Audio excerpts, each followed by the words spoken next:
Kune video ke la engisanda kuyenza kade ngikhuluma ngokuthi they just make you aware of something you are afraid of and then they quickly provide the solution for you that will benefit them, right?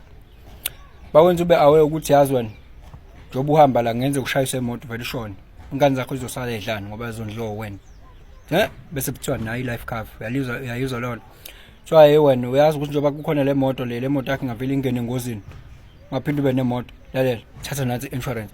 They just make you aware ukuthi you are in danger every time you go. Yabo, and then they provide products. They just create the demand for you. You are not aware when you are living. But that's not a problem, guys. Those are rules of the game. Yabo. Okwrong ukuthi wena ungazi ngama rules of the game, ube ignorant. Ayikho into wrong ngaleyo nto because if fear is the mother of intelligence, because once you start fearing something, you start devise ways to mitigate the risk, yabo, in the near future. If fear nje mother of intelligence. So that is how we survived till this point. Sibalekela ama predators lapana kuma primitive environment. Because besinendlela esidevises ukuthi sikwazi ukusurvive. But ipoint lami ke lithi ke if there is an insurance that covers ukuthi mina ngofa ingane zami zokonjoba, do you know that there is also an insurance that you can take that can teach your child how to survive on their own ngalesi sikhathi? Ubingelelo changes akhasho ukuthi ngenzana noma yini noma inini noma kanjani kunoma ubani ngoba impilo isiyona lento ocabanga ukuthi iyona. Possibilities are infinite in the universe. Your own consciousness is your own limitation. Kukude lapha sisuka khona futhi kukude lapha siya khona. Beka phansi umoya ungatatazeli yabona. Buka ngikutshela. Vele I danger ehlezi khona even dala saphila kuma primitive environments. Ehlezi khona ngoba vele uphila la emahlathini ngaqhamuka ibhubesi likuhlafune wena onje ingane zakho izosala ingane zakho edleni usuhlafuna ibhubesi wena la kubulala yabo ibikhona idanger lapha bakubona lokho ondle beyikhanyilanga ukuthi yazi umuntu mephila nje ukwidanger vele and wena ondle ingane zakhe yabo.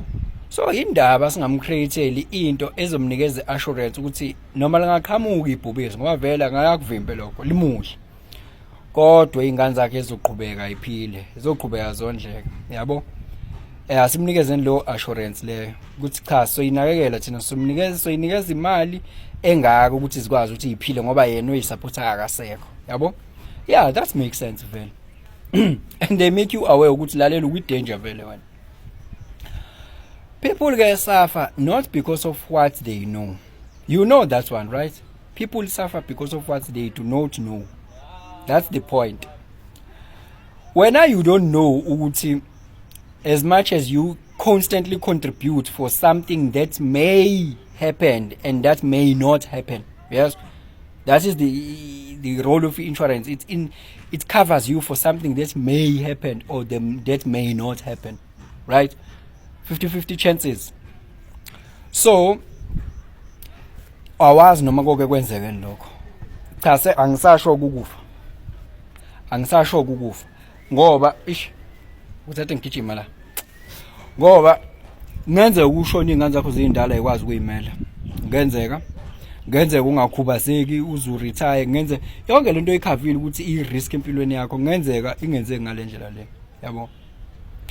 Right ke if ungitshela ke ungitshela mlungu ukuthi ngenzeka ngihambe la emhlabeni ingane zami isencane ngingakhona ukuyinakekela ngenzeka ngikhubazeke mina ngabe ngisakwazi ukusebenza bese ngingasakwazi ukhola ngenzeka ukuthi usho ukuthi kungenzeka lokho the vele sengiyasaba sekumele ukuthi ngidevise indlela zokuthi ngikhokhele wena ke on a monthly basis to cover for or to mitigate that risk, right?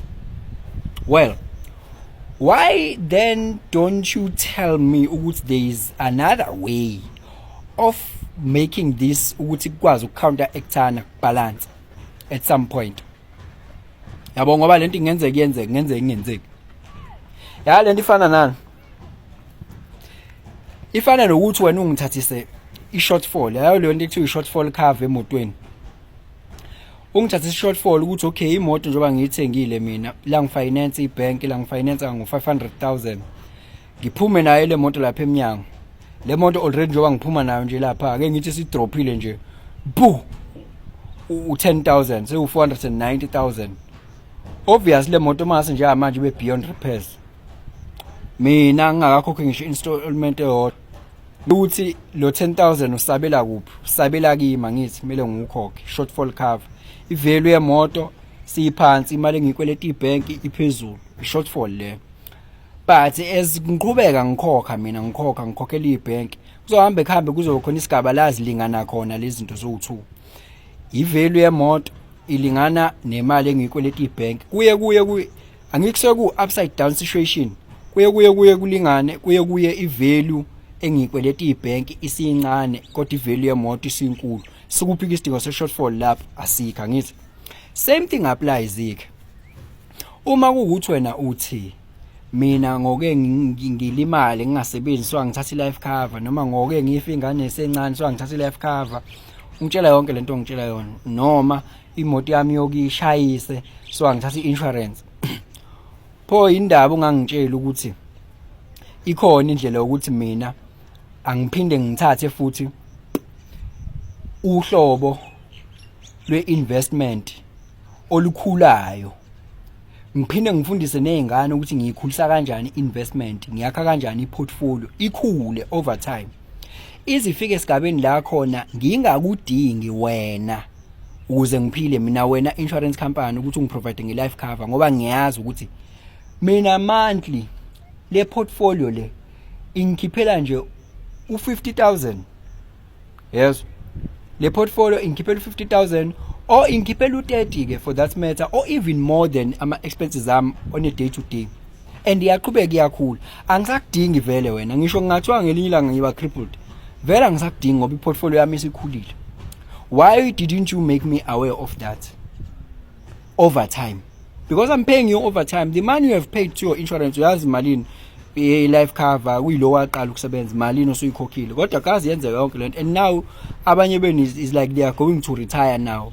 Ayikho nje ezinye ingane zenu sezashadelwe ezinye sezashada yabona nje wena you keep on paying you keep on blessing people but when you don't mind your business ne on the other side to build your portfolio over time ufana nomuntu ohamba ngonyawo lodwa awuhambi ngenyawo zombili why ingekho uyazi ukuthi khona into ekuthiwa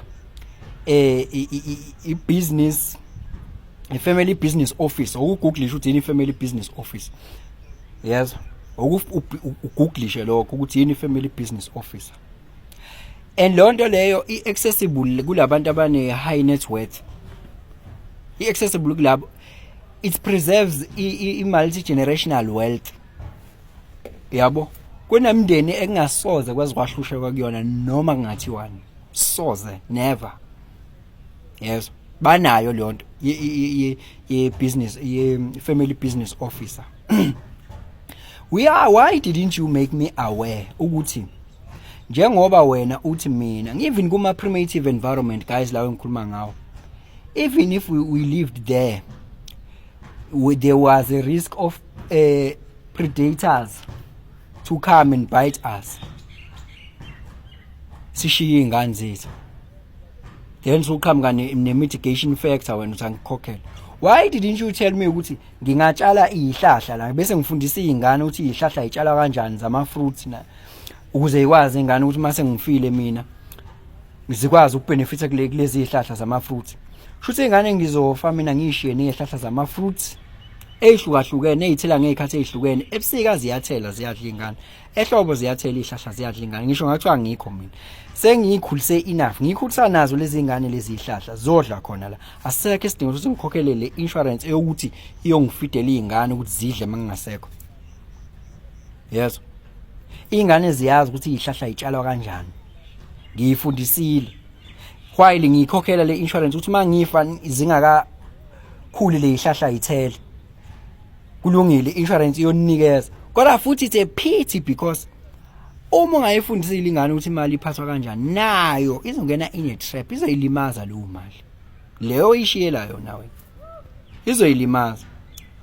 So you see ukuthi that is why I'm saying guys you don't suffer because of what you know, you just suffer because of what you do not know. Just because they are able to make you aware of the risks that are there day in, day out, why don't they make you aware of the mitigation factor?